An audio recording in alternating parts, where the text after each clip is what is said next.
अस्सलाम वालेकुम स्टूडेंट्स। आज हमारा चैप्टर है सेल स्ट्रक्चर एंड फंक्शन।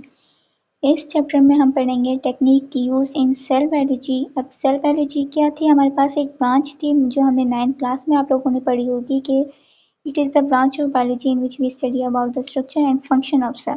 तो हम बेसिकली इस चैप्टर में पढ़ेंगे कि ऐसी कौन सी टेक्निक्स हैं जो कि यूज़ की जाती हैं सेल बायोलॉजी में सेल को स्टडी करते हुए।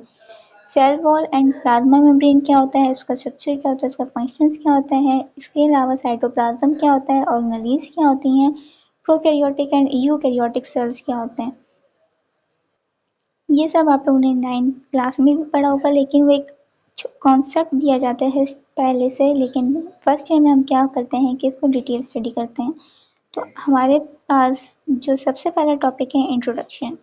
अब इंट्रोडक्शन में क्या है हमारे पास कि हम सबसे पहले ये पढ़ेंगे कि what is cell biology and cytology. हमारी जो हमारा चैप्टर है बेसिकली सेल के बारे में है। तो सेल बायोलॉजी क्या है? It is the branch of biology which deals with the study of different aspects of cell is called cell biology. और स्टडी मतलब सिंपल आप ये कह सकते हैं कि हम इसमें सेल्स के क्या वो डिफरेंट एस्पेक्ट्स है, मतलब फंक्शन क्या है, उसके स्ट्रक्चर क्या है, वो कैसे परफॉर्म करते हैं, उसकी शेप कैसी है, और सब कुछ हम किस में पढ़ेंगे, किस ब्रांच में पढ़ते हैं, सेल बायोलॉजी में।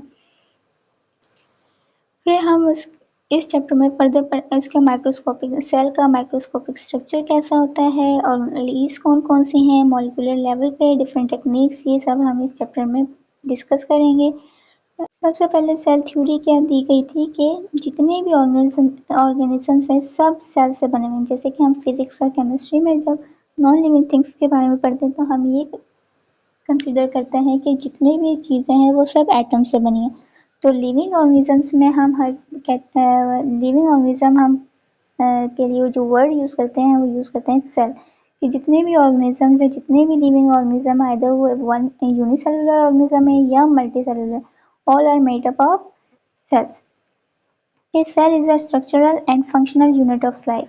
It means कि हमारे पास जो एक लिविंग ऑर्गेनिज्म की लाइफ है वो सारी एक कंसिस्ट कर रही होती है एक सेल पर। All cells are come from parent cells. मतलब जितने भी सेल्स हैं वो एक प्री एग्जिस्टिंग सेल्स हैं, मतलब जो एक पेरेंट सेल होता है वो उसमें डिवीजन होती है, फिर एक न्यू सेल्स बनता है। Cells contain the hereditary information which are transferred from parental cells to daughter cells. कि सेल में हमारे पास न्यूक्लियस के अंदर या जो ऐसे सेल्स हैं जिसमें न्यूक्लियस नहीं होता लेकिन विद इन सेल उसमें हमारे पास सारे हेरिडिटरी इंफॉर्मेशन होती है जो कि ट्रांसफ़र होती है ड्यूरिंग सेलुलर डिवीजन में। फिर most of the disease are cause by malfunctioning of cells. फिर कुछ ऐसी डिजीज़ हैं अगर सेल्स में जितनी भी ऑर्गेनिज्म हैं वो कोई ना कोई फंक्शन परफॉर्म कर रही थी, अगर कोई भी फंक्शन हमारे पास माल फंक्शन हो जाए, मतलब उसमें कोई खराबी हो जाए तो वो डिजीज़ कॉज हो जाती है। यहाँ पे सारी इन्फॉर्मेशन है कि an adult human contains more than 37 trillion cells. मतलब हमारी जो बॉडी है ऑलमोस्ट 37 ट्रिलियन सेल्स से मिलकर बनी है। अब नेक्स्ट है technique use in cell biology. अब आप लोगों ने सेल का स्ट्रक्चर देखा होगा।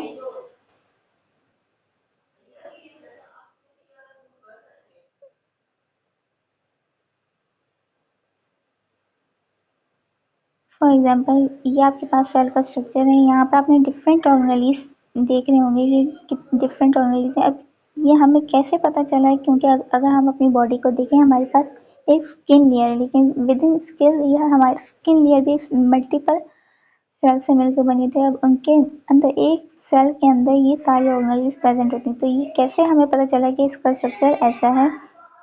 तो कौन सी टेक्निक यूज़ की गई थी? Cell fractionation and centrifugation. Cell fractionation में आप लोगों ने मैथ में पता होगा कि हम फ्रैक्शन कर देते हैं, पार्ट्स बना देते हैं।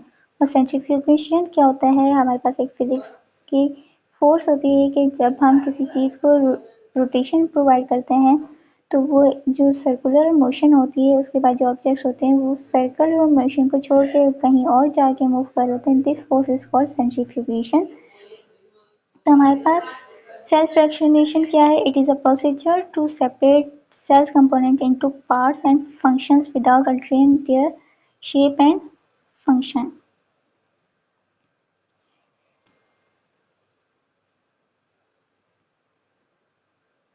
कि यहाँ पे हम अगर सेल फ्रैक्शनेशन वर्ड यूज़ कर रहे हैं, ये एक ऐसा मेथड है जब आप सेल के अंदर जितने भी कंपोनेंट्स हैं उनको अलग अलग पार्ट्स में उनके फ्रैक्शंस बना दें without altering their shape and function. क्या हमें उसकी शेप भी नहीं खराब करनी और उसका फंक्शन भी डिसऑर्डर नहीं करना। तो इसके लिए सबसे पहले मैं एक सिंपल बेसिक से आपको एग्जांपल देती हूँ कि अगर आप एक पानी में रेत डालें और उसको मिक्स करें, जब आप उसको ब्लेंड करेंगे तो वो एक तरह से मूव करती जाएगी, लेकिन क्या होता है कुछ टाइम बाद वो सैंड पार्टिकल्स क्या होंगे, वो नीचे बैठ जाएंगे। तो इसी तरह से इसकी सेल की भी जब स्टडी की गई वो इसी मेथड के थ्रू की गई कि सबसे पहले हम क्या करेंगे, जो भी सेल कंपोनेंट है, ठीक है, उसको आपने ग्राइंड कर देना है जिस तरह हम मिक्सर में करते हैं। तो और उसमें हमने एक्यूरेट करेक्ट पीएच भी डालना है, आयोनिक कंपोजिशन भी रखनी है और टेम्परेचर भी, क्योंकि हर सेल एक स्पेसिफिक टेम्परेचर और पीएच पे काम करता है। अगर इनका पीएच आगे पीछे मतलब तेज हो, इंक्रीज हो या टेम्परेचर बड़ा हो तो क्या होते हैं, सेल्स के स्ट्रक्चर चेंज हो सकते हैं और सेल का स्ट्रक्चर चेंज हो जाए तो उसका फंक्शन भी चेंज हो जाएगा।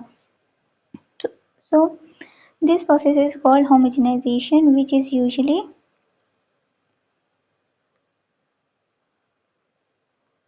which is usually done by a food mixer। कि इसमें जो मशीन यूज़ की जाती है वो क्या होती है, फूड मिक्सर। कि आपने एक सेल लिया, उसको एक सुइटेबल मीडियम प्रोवाइड किया, मतलब उसका एक मिक्सचर बना लिया। फिर आप जिस तरह एक जूस मशीन में आप कोई भी फ्रूट ले लें और उसको मिल्क प्रोवाइड करते हैं और उसमें आप एक्यूरेट ना चीनी ज़्यादा डालते हैं ना कम डालते हैं, एक्यूरेट डालते हैं, इसी तरह हमें सेल के भी कंपोनेंट उसके अकॉर्डिंग डालने। फिर जब आप वो ऑन कर देते हैं, फूड मिक्सर ऑन किया जाएगा तो जो हमारे पास क्या होता है कि बेसिकली अलग अलग टेस्ट ट्यूब्स उस फूड मिक्सर में होती है, वो रोटेट होता जाएगा। हमारा पूरा ग्राइंडिंग जो हमारे पास होमोजेनाइज मटेरियल होगा वो रोटेट करता जाएगा और जो उसमें पार्टिकल्स होंगे अकॉर्डिंग टू डेंसिटी वो अलग अलग टेस्ट ट्यूब में गिरती जाएंगी। तो यहाँ पे हम tube is then kept in a centrifuge machine and centrifuge for a fixed time at a specific speed। फिर हम क्या करते हैं, उस मिक्सचर को हम सेंट्रीफ्यूगेशन प्रोवाइड करते हैं। ये एक ऐसी फोर्स है कि जब कोई चीज़ सर्कुलर मोशन में मूव कर रही है और सेंट्रीफ्यूगल फोर्स क्या करती है, उनमें से चीज़ें बाहर की तरफ निकालती है सर्कुलर मोशन से। तो जो हमारे पास पार्टिकल्स होंगे वो टेस्ट ट्यूब्स में गिरते जाएंगे, जो जिसमें अब हर डिफरेंट ऑर्गेनाइज से डिफरेंट ऑर्गेनाइज के अपना वेट होगा, अपनी डेंसिटी होगी, तो वो उसी डेंसिटी के अकॉर्डिंग फॉल डाउन होती जाएंगे, गिरते जाएंगे।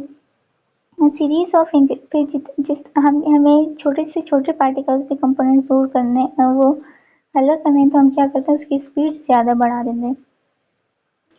After each speed, a pellet is formed at the bottom of the test tube. The supernatant fluid above the pellet is taken into another empty test tube and recentrifuged। कि यहाँ पे हम क्या करते हैं कि हर पैलेट में से क्या होगा, मैं एक दफ़ा हमने रोटेट की, एक टेस्ट ट्यूब ली, उसकी जो डेंसिटी एक ही डेंसिटी वाले पार्टिकल्स होंगे वो एक तरफ गिर जाएंगे।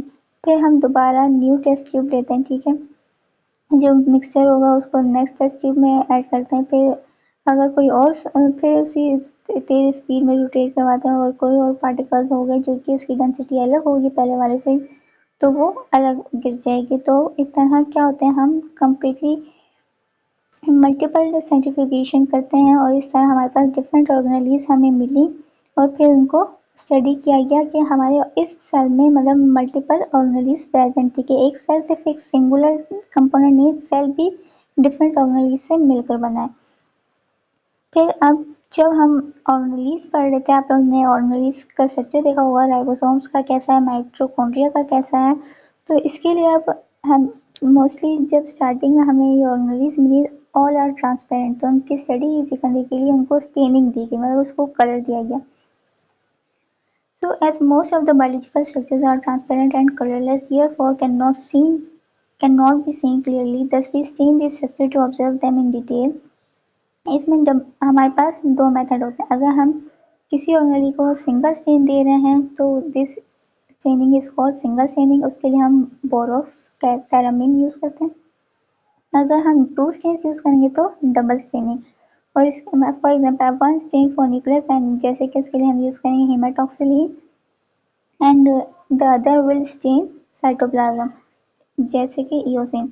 अब फॉर एग्जांपल अब यहाँ पे आप लोग देख सकते हैं और न्यूक्लियस का स्ट्रक्चर पर्पल क्या है हमारे पास, पर्पल है, और साइटोप्लाज्म का क्या है, अलग कलर है। तो इसकी स्टडी इजी हो जाए तो हमने इसकी डिफरेंट स्टेनिंग दी।